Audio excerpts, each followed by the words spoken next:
Fala galera, tudo bom? Continuando então com os spoilers do livro 12 Regras para a Vida. Vamos ver hoje a primeira regra, mas antes eu vou responder uma pergunta que me fizeram. Por que esse tal de Jordan Peterson é tão interessante? A grande verdade é que não se trata de um simples livro de autoajuda. O título da obra é uma isca. Lá você vai obter grandes conselhos e sólidos conselhos, práticos, para guiá-la nessa estrada emburacada que é a nossa vida. Mas não são conselhos fáceis de fazer. Afinal, olha o exemplo. Lembram daquela história do Pinóquio? Aquela marionete que conseguiu realizar o desejo de se tornar um menino real? De se libertar das cordas que eram utilizadas para controlar a sua vida? Então, quando ele se libertou, o que Pinóquio não percebeu foi que isso também significava ter que lidar com todos os perigos da vida real, bem como as dolorosas lições a serem aprendidas através da honestidade, amizade e família. Essas histórias clássicas, como a de Pinóquio, assim como de muitos outros mitos populares, ou contos de fadas e parábolas religiosas, elas retratam a tarefa de encontrarmos sentido na vida, como um ato de equilíbrio entre ordem e caos, como falamos semana passada. Ou o familiar e o exótico, ou a segurança e a aventura, né?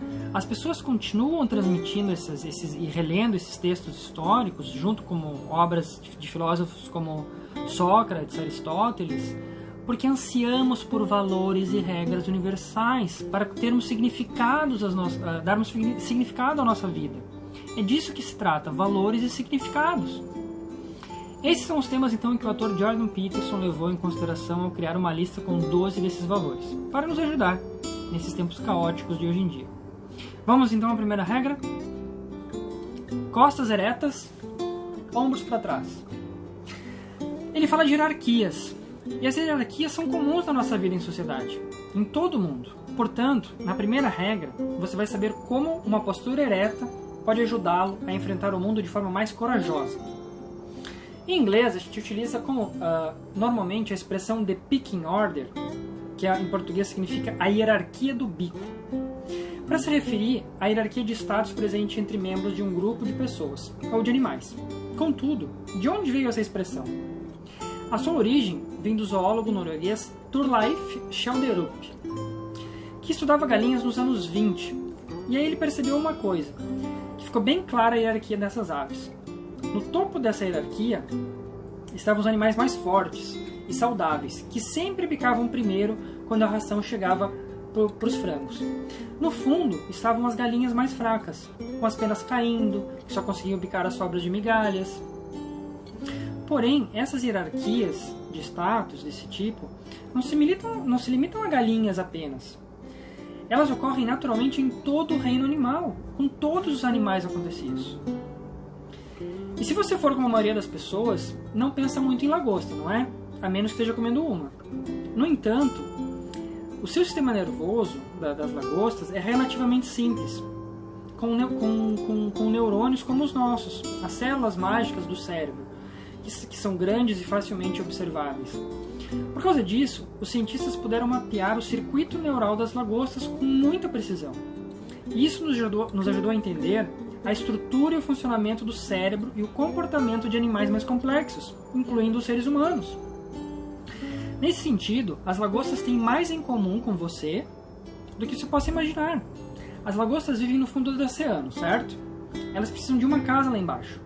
Uma área em que caçem suas presas e vasculhem por pedaços comestíveis, de qualquer sobra que desça do caos contínuo da carnificina e morte que acontece muito acima delas, entre os outros animais. Eles querem um lugar seguro, em que a caça e a coleta sejam boas. Eles querem um lar. Isso pode criar um problema, certo? Uma vez que existem muitas lagostas. E se duas delas ocuparem o mesmo território, ao mesmo tempo, lá no fundo do oceano, e ambas quiserem viver lá? E se houver centenas de lagostas, todas tentando sobreviver e criar suas famílias na mesma populosa área de areia e alimentação? Elas irão lutar agressivamente pelos melhores e mais seguros locais de abrigo. Os cientistas descobriram que esses conflitos, na verdade, competitivos, levam os vencedores e perdedores a manifestar um diferente balanço químico em seus cérebros. Os vencedores descobriram que uma proporção maior de serotonina é encontrada, enquanto nos perdedores eles terão menos serotonina e terão uma outra coisa, terão mais octopamina. Ademais, esses níveis afetam a postura das lagostas.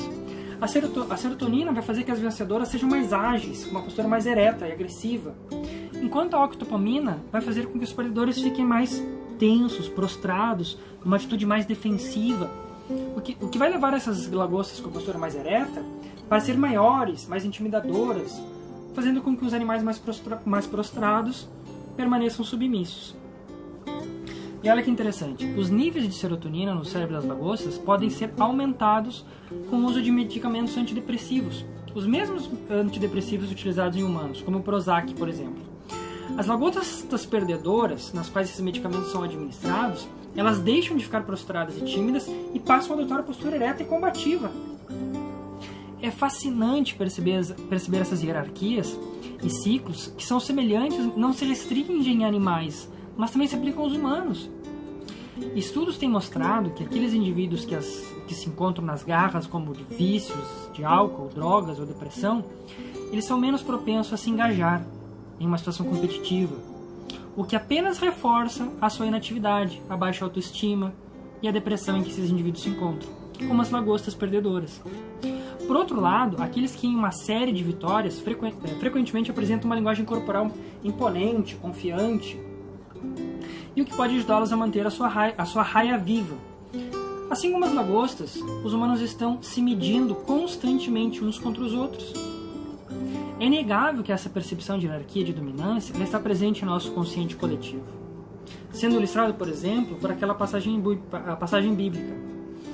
Pois a quem tem, mais se lhe dará e terá em abundância, mas ao que quase não tem, até o que tem lhe será tirado. Mateus 13, versículo 12. Considerando a desigualdade que existe no mundo, não é difícil entender por que ideias de Karl Marx, que a propósito nunca deram certo em lugar nenhum, são tão populares justamente entre os jovens que, não por acaso, ocupam a base da pirâmide hierárquica.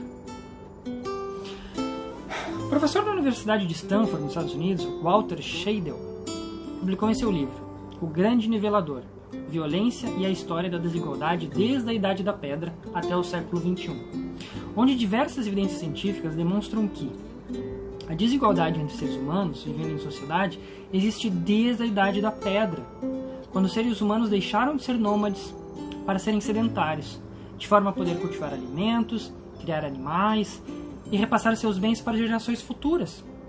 Pelo fato de alguns indivíduos serem mais competentes do que outros, puderam conquistar mais riqueza. E é disso que se trata, competência. A desigualdade não é ruim, a pobreza é ruim. Além disso, durante todo o curso da história humana, apenas eventos violentos diminuíram significativamente a desigualdade, como grandes guerras, grandes revoluções, colapso do Estado e pragas catastróficas. Como estamos passando agora por conta da pandemia de Covid-19, todos estamos ficando mais iguais, no caso, mais iguais na pobreza. Se isso não fosse verdade, não necessitaríamos de auxílio emergencial, não é mesmo? Hierarquias de dominância fazem parte da nossa natureza. Isso é transcendental. Não temos que fugir disso. E não se enganem, essas hierarquias existem por conta da competência e não de poder. É a competência que vai fazer você subir na hierarquia. Não existe, nunca existiu e nunca existirá solução coletivista para isso. Sempre que tentou se igualar às pessoas, grandes desastres ocorreram, genocídios ocorreram. Porém, individualmente, você pode tratar de aproveitar esses estudos e começar a assumir as suas responsabilidades e significado na vida. Comece pela primeira regra, então. Mantenha a cabeça erguida, postura de um vencedor. Certo? Preste muita atenção. Postura. Pare de se curvar, ficar se arrastando. Fala o que pensa. Caminhe de cabeça erguida. E olhe firmemente para frente. Ouse ser perigoso. Fazendo isso, você começará a ser menos ansioso. Você poderá escolher abraçar o seu ser e trabalhar para continuar a melhorar você mesmo. Você conseguirá resistir mesmo à doença de uma pessoa amada, ou à morte de seus pais, por exemplo. e permitir que os outros encontrem força ao seu lado, pois de outra forma ficariam esmagados pelo desespero. Você embarcará na jornada da sua vida, deixará sua luz brilhar, por assim dizer, e buscará o seu destino. Assim, o sentido de sua vida pode ser suficiente para manter a influência e o desespero mortal afastado. Então, você poderá aceitar o terrível fardo que o mundo é, pois a vida não é fácil, mas encontrará a alegria de percorrer a jornada. Busque sua inspiração na lagosta vitoriosa, com seus 350 milhões de anos de sabedoria prática. Levante a cabeça, mantenha costas eretas e ombros para trás. Essa foi a primeira regra do livro 12 Regras para a Vida, de Jordan Peterson. Até a próxima!